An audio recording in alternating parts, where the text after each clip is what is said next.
Good morning. This is Dr. Handwara. I'm here today with Dr. Alex Mangarian. Welcome to another episode of bipolar disorder. Today is going to be our second to the last episode. We are going to talk about bipolar depression and the neurobiology of bipolar depression. And then the last episode, Dr. Alex Mangarian is going to talk about networks and how it applies to bipolar disorder, both mania as well as depression. So bipolar depression, I thought that will be very similar to unipolar depression, the neurobiology, but I was surprised that it is not similar to to unipolar depression. There is some overlap, but not completely. And bipolar depression, the neurobiology is not that very well understood as compared to unipolar depression, but we'll try to actually talk about it. We're going to talk about whatever scientific data is available. So, when you look at bipolar depression,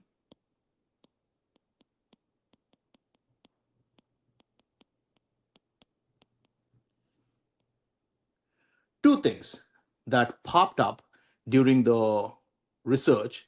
One was patients with bipolar depression show hypoactivation of the frontal lobe,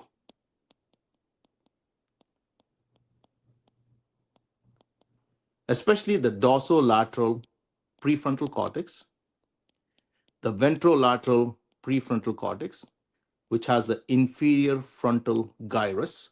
On the left side, it's also called as a Broca's area. And this was found to be state dependent. That means that this hypoactivation will be seen when the patient is depressed.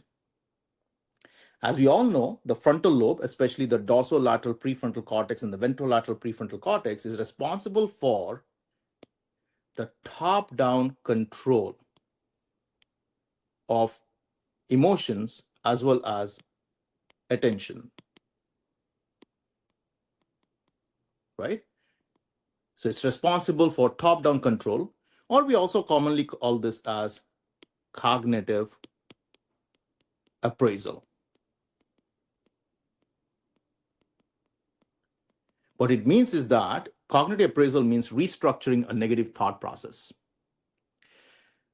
The second thing that they found in bipolar depression was an increase in the activation of the limbic or the reward network,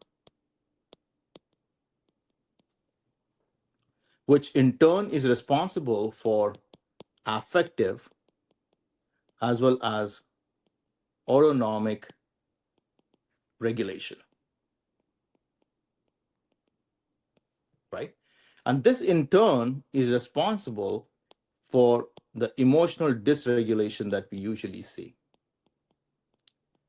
And what they found is that this increased activity of the limbic or the reward system is a trait. That means that this was also seen in patients who were euthymic. So there is a baseline issue, especially with affect regulation, right? So the two most important things that they found was, which were consistent, was a decrease or hypoactivation of the frontal lobe, which is state dependent, especially in depression, and an hyperactivation of the limbic or the reward system, which controls affect as well as autonomic function, which is trait dependent. That is, it's present also in euthymic state, not just in the depressed state. So, what is actually causing this dysfunction in bipolar disorder? So, bipolar disorder is also a disorder of unstable brain cell energy regulation, right? And which area of the cell regulates energy? So, that is the mitochondria.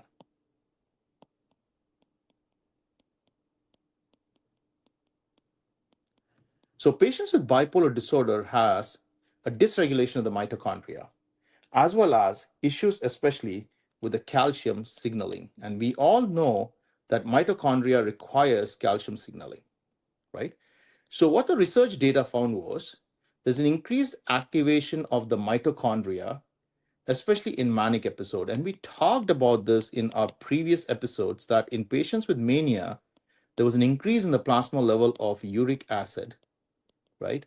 And uric acid is a byproduct of ATP metabolism, right? ATP is basically broken down into uric acid. So in manic episode, there's an increase in the mitochondrial function, whereas there's a decreased functioning of the mitochondria is seen in patients who are in bipolar depression or patients who are euthymic.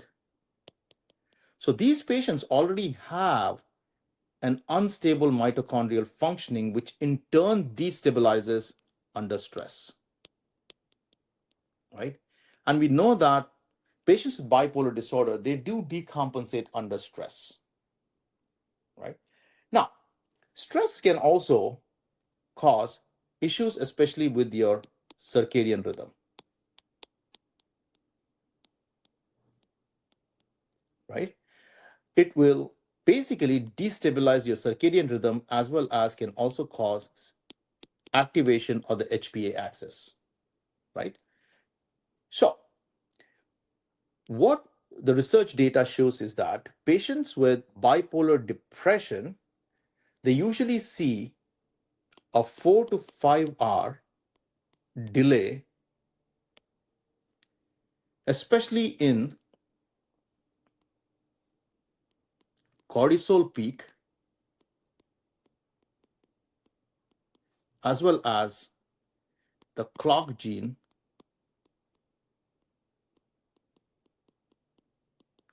activity or peak, right? That basically means that patients with bipolar depression usually show a later peak in the cortisol as well as later peak in the clock gene expression, right? And the clock gene, as we all know from the previous episode, plays a very important role, especially in the regulating sleep wake cycle, which is basically based on the day and night rhythm.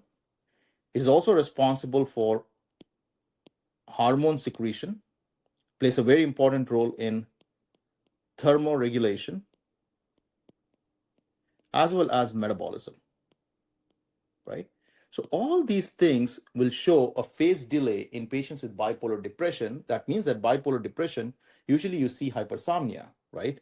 And they usually have a decreased energy level. Plus, there is a change in the way the temperature is regulated, the body is metabolized, and the hormones are secreted. That in turn puts a lot of stress on the body. One of the very common neurochemical change that is seen in patients with bipolar depression, right? So we talked about a consistent finding was hypoactivation of the frontal lobe, hyperactivation of the limbic or the reward system, and the third consistent finding that they saw in patients with bipolar disorder, especially bipolar depression, was decrease in the dopamine level. So decreased dopamine was seen in bipolar depression, and decreased serotonin was seen in bipolar mania, right? So this is another neurochemical finding that is pretty consistent in patients with bipolar disorder. So let's look at how is there a decrease in the dopamine. So let's talk about factors that leads to the decrease in dopamine level.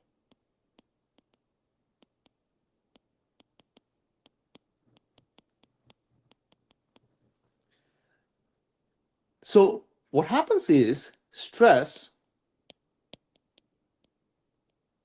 causes an increase in the norepinephrine level. It stimulates sympathetic nervous system as well as HPA axis.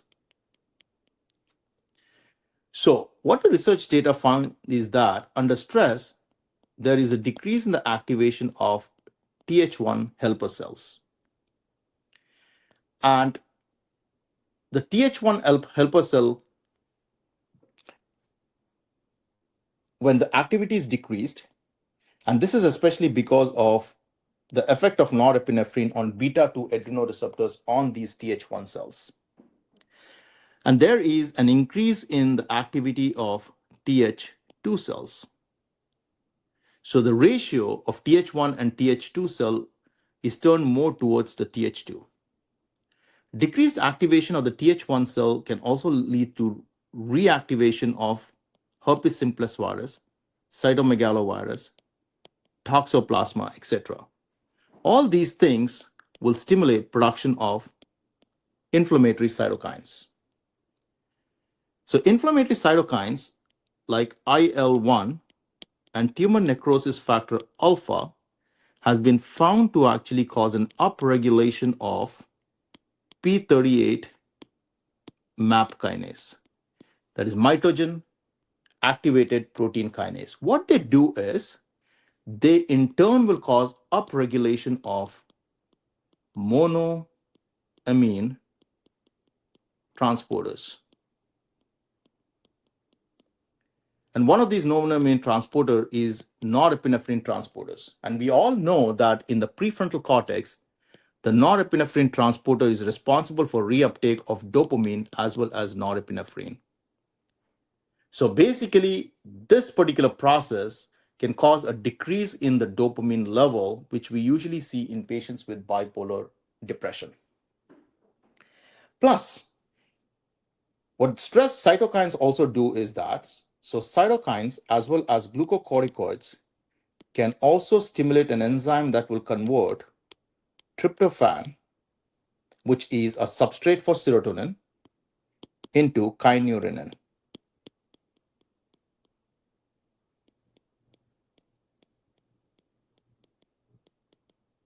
Kynurenine in turn is converted into quinolinic acid. And quinolinic acid can stimulate NMDA receptor, causing excitotoxicity, and these can damage dopaminergic nerve terminal, further decreasing the level of dopamine. So we know two different processes of decrease in the dopamine, right? So one is there's an upregulation of the monoamine transporter, which in turn causes increased reuptake of dopamine.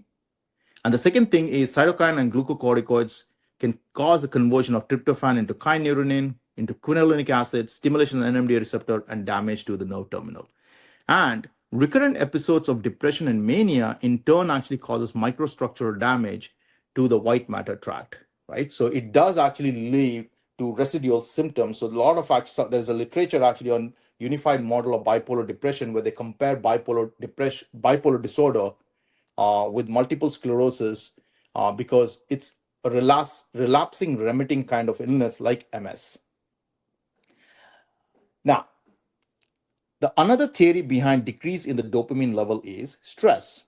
In turn causes depletion of tetrahydrobiopterin, which is basically a cofactor in the enzyme tyrosine hydroxylase, which is required for the conversion of tyrosine to dopamine, and then the dopamine is converted into norepinephrine, right? This is especially because stress actually causes the stimulation of inducible nitric oxide synthetase as well as GTP cyclohydrolase 1, which in turn con- converts the tyrosine into nitric oxide, and there is a decrease in the production of dopamine. So all these things can actually cause a decrease in the dopamine, which in turn is responsible, which is usually seen in patients with bipolar depression. And we all know dopamine plays a very important role, especially in the reward system, right? And we know that nucleus accumbens, or the ventral striatum, is a reward center of the brain, which is also responsible for motivation. So what they found is that in patients with bipolar depression, as well as unipolar depression, there's a decrease in the activation of nucleus accumbens, or the ventral striatum. And this is more prominently seen in bipolar depression as compared to unipolar depression.